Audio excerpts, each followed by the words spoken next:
इस सेशन में हम ये देखेंगे कि कहानियाँ लिखने का काम तो बहुत मज़ेदार है और लिखते हुए मज़ा भी आता है, लेकिन उसको एडिटिंग करके उसकी नोक पलक ज़्यादा दुरुस्त कैसे की जा सकती है। क्योंकि जो बड़े बड़े लिखने वाले हैं उनका ये कहना है कि अच्छी लिखाई जो है राइटिंग की स्टेज पे नहीं बनती, बल्कि उसकी एडिटिंग अगर अच्छी तरह से की जाए तो उस वक्त की होती है। इसमें हम इस वक्त इस सेशन में हम ये देखेंगे कि जो कहानी है, जो फिक्शनल का स्टोरी एक होती है, उसको एडिट कैसे किया जा सकता है। उसके लिए हमने कुछ ये क्राइटेरिया तैयार किया है कि उसकी ग्रामर एक तो ये कि दुरुस्त होनी चाहिए। दुरुस्त होने के साथ साथ ये भी ज़रूरी है कि ग्रामर जो उस वक्त आप जो चीज़ कन्वे करना चाह रहे हैं या कम्युनिकेट करना चाह रहे हैं उसके हिसाब से मुनासिब हो। तो दो चीज़ें हैं, उसका इस्तेमाल और उसकी दुरुस्तगी, दोनों चीज़ें आपने चेक करनी होंगी। दूसरा ये है कि अल्फाज का चुनाव। अल्फाज बहुत सारे होते हैं जो कि हर लफ्ज़ जो है वो कोई डिफरेंट मूड या डिफरेंट फीलिंग कम्युनिकेट करते हैं, और कहानी में ये सब चीज़ें इंपॉर्टेंट होती हैं। अगर आप रिपोर्ट लिख रहे हैं तो हो सकता है आपने बात को ज़रा फॉर्मल टोन में या मुश्किल टोन में रखना हो, लेकिन ये है कि कहानी में उसको आपने दिलचस्प और फ्लो के साथ बनाना है। तो वर्ड चॉइस को आप दोबारा से रिव्यू कर सकते हैं।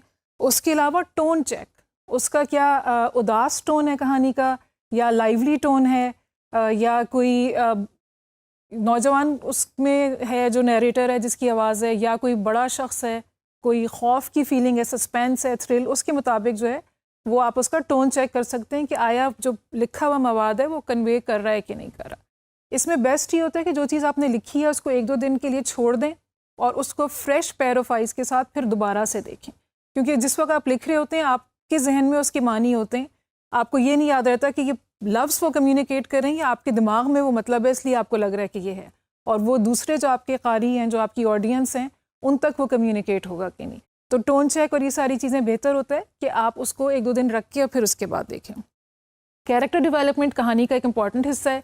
कैरेक्टर्स कैसे खुल के सामने आ रहे हैं और इवेंट्स कैसे सामने खुल के आ रहे हैं। कुछ नमूने का एक हमने टेक्स्ट रखा है आपकी दिलचस्पी के लिए, तो इसको देखते हैं। पहले जो ओरिजिनल टेक्स्ट है और फिर उसमें हमने क्या तब्दीलियाँ की हैं, और आप ये देखिएगा कि आपके ख्याल में और कौन सी तब्दीलियाँ हो सकती थी, क्योंकि ये उस तरह से कोई फिक्स्ड आंसर इसका नहीं होता, सिर्फ सजेशंस या रिकमेंडेशंस हो सकती हैं या ओपिनियन हो सकता है कि हाँ ये इस तरह से बेहतर लगेगा।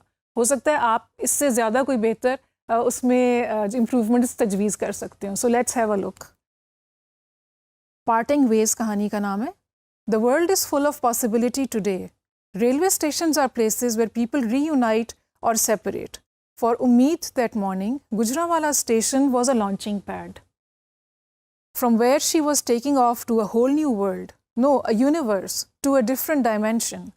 Qualifying for an international competition, traveling with her friends to Islamabad and then onwards to New York.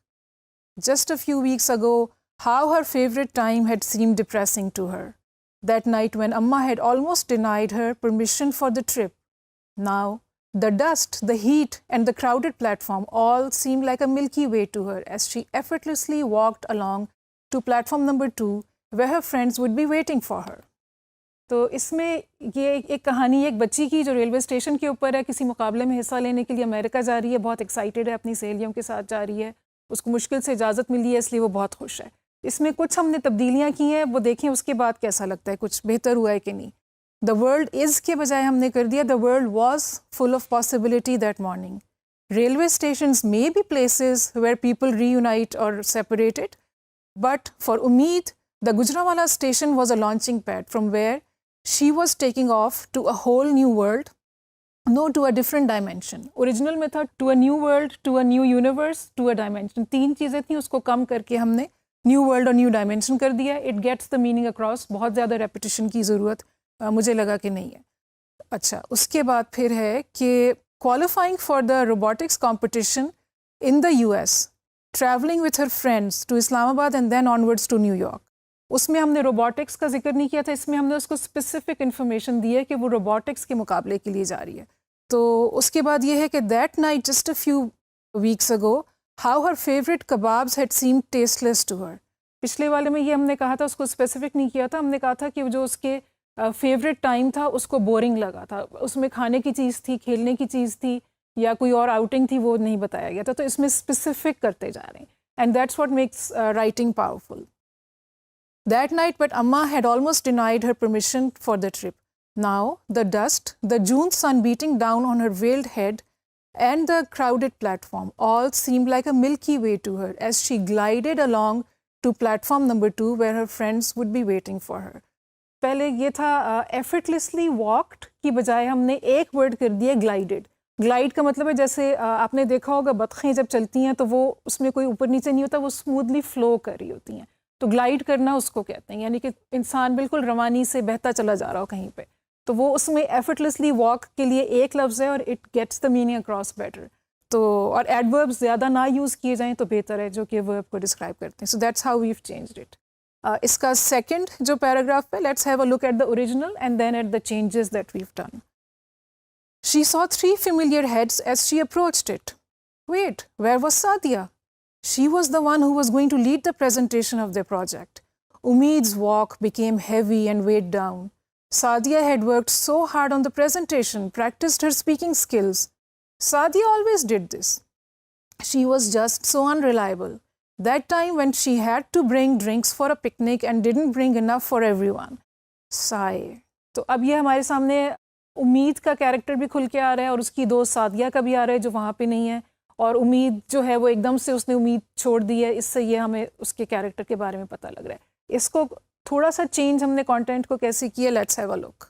तो इसमें जो मेजर चेंजेस हैं वो ये है कि उम्मीद्स हैवी स्टेप्स बिकेम हैवी के बजाय हमने कर दिया उम्मीद्स gliding steps lost their spring. पिछले वाले में हमें उम्मीद का कैरेक्टर एक डिफरेंट तरह नज़र आ रहा था. उसने एकदम से ब्लेम किया सादिया को.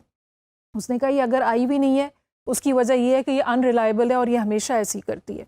अब जो है वो कंसर्न के साथ सोच रही है कि आखिर हुआ क्या, और उसको कहीं उसके पेरेंट्स ने मना ना कर दिया. So these are 2 different options. 2 different तरह की आप उसके कैरेक्टर को शो कर सकते हैं. एंड ऑल्सो आप कहानी को लेके कहाँ जाना चाहते हैं. हो सकता है आगे कहानी में उम्मीद को ये काम करना पड़े कि उसको वो प्रेजेंटेशन करनी पड़े जो कि सादिया ने करनी थी, और क्योंकि वो कहानी की हीरोइन है तो वो हो सक या सेंट्रल कैरेक्टर है, तो हो सकता है कि इस तरह आपको कहानी को जो फ्लो है वो बेहतर मिल सके.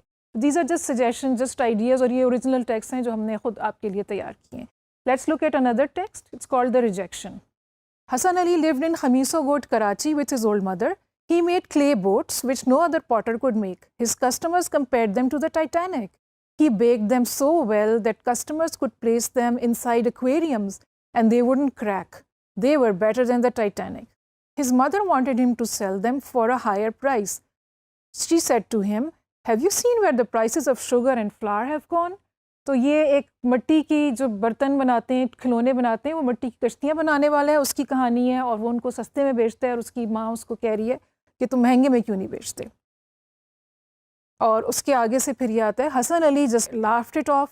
हाँ अम्मा, I should put them in a mall and sell them for 3000 each. Actually Hassan Ali was afraid to increase the price because then no one would buy them. He would just be stuck with so many boats that he would have to stop making new ones. He would have nothing to do then, nothing to wake up. His day wouldn't pass without this activity. He shuddered to imagine the shame of carrying back unsold boats home.